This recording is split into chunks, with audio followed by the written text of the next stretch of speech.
NSUI के banner तले Faridabad Nehru college के छात्रों ने बुधवार को केंद्रीय राज्य मंत्री कृष्ण पाल गुर्जर के कार्यालय के बाहर प्रदर्शन किया। प्रदर्शनकारी छात्रों ने मंत्री के निवास के बाहर जमकर नारेबाजी की।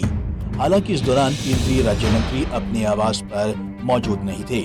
दरअसल फरीदाबाद नेहरू कॉलेज के कई छात्रों का फर्स्ट सेमेस्टर का रिजल्ट रोक दिया गया है और यूनिवर्सिटी ने उन छात्रों को नॉट एलिजिबल करार कर दिया है और छात्रों को साल भर की फीस से भी ज्यादा जुर्माना भरने का फरमान जारी किया है।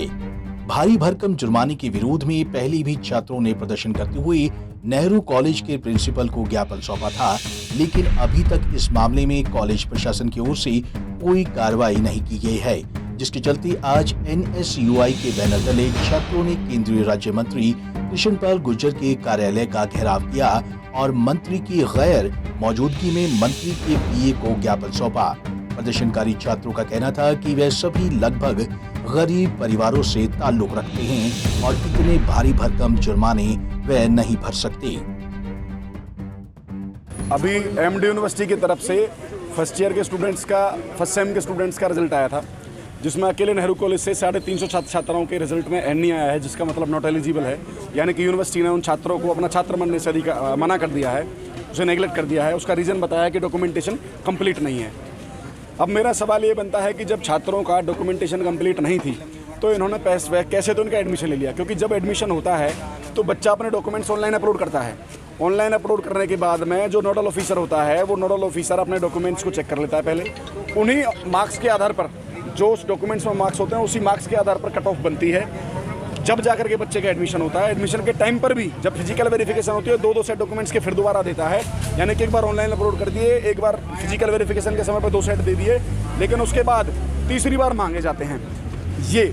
उसके बाद में बच्चे का रोल नंबर भी दे देते हैं, बच्चे को एग्जाम में भी बैठने देते हैं, बच्चे को उसके बाद जब रिजल्ट आता है तो रिजल्ट रोक लिया जाता है। कृष्ण पाल गुर्जर जी के यहाँ पहुँचे हुए हैं अपना ज्ञापन देने के लिए। जो हमारे 4 तारीख से जो एग्ज़ाम आने वाले हैं उसका रोल नंबर रुका पड़ा है। हमने अपने सारे डॉक्यूमेंट जमा करा दिए थे ऑनलाइन पोर्टल पे और 2 साइट ऑफलाइन पे। उसके बावजूद भी अगर कोई इशू होता तो हमारा रोल नंबर नहीं आता, लेकिन उसके बाद भी हमारा रोल नंबर आया, हमने एग्ज़ाम दिए। और जब हमने साल भर की मेहनत करके जब हमने एग्ज़ाम दिए हैं तो हमारा लास्ट में रोल नंबर रुक दिया और रिजल्ट पे ए नहीं आया। नॉट एलिजिबल करके एक ऑप्शन आया, जिसमें क्या है हमारा रिजल्ट उसमें शो नहीं हो रहा है इसमें। और तो जिसमें जो अवैध वसूली इसमें एमडीयू की ये हो रही है, जिसमें सीआर के नाम पे 400 रुपये जो फीस जाती है, 400 रुपये 1250% उन्होंने अवैध वसूली की हुई है। मैं अगर आपको मोटे मोटे शब्दों में बोलूँ कि 5000 रुपये एक्स्ट्रा उन्होंने बोले हैं। हम सारे सामान्य वर्ग के छात्र हैं और मतलब कोई अपने ट्यूशन पढ़ा रहा है, हम कोई किसान भाई के वो हैं, तो नहीं वो इतना नहीं हो पाता। अगर इतनी फीस होती तो हम अपने एमडीयू में ना पढ़ के डीयू यूनिवर्सिटी में पढ़ लेते, लेकिन हम इसमें सक्षम नहीं है देने में। एक्चुअली हमारा रिज़ल्ट रोक दिया गया था पहले एनए के नाम पर, फिर हमसे 4000 रुपये भरवाए गए।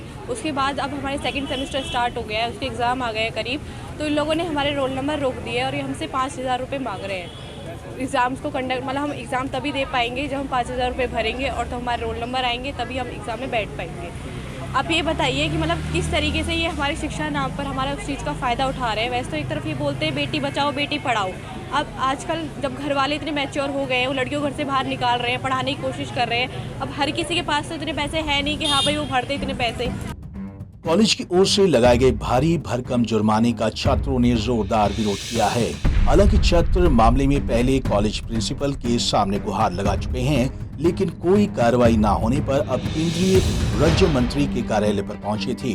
ऐसे में अब देखना होगा कि मामले में छात्रों को कोई राहत मिलती है या नहीं। पंजाब केसरी टीवी के लिए फरीदाबाद से सुधीर शर्मा की रिपोर्ट।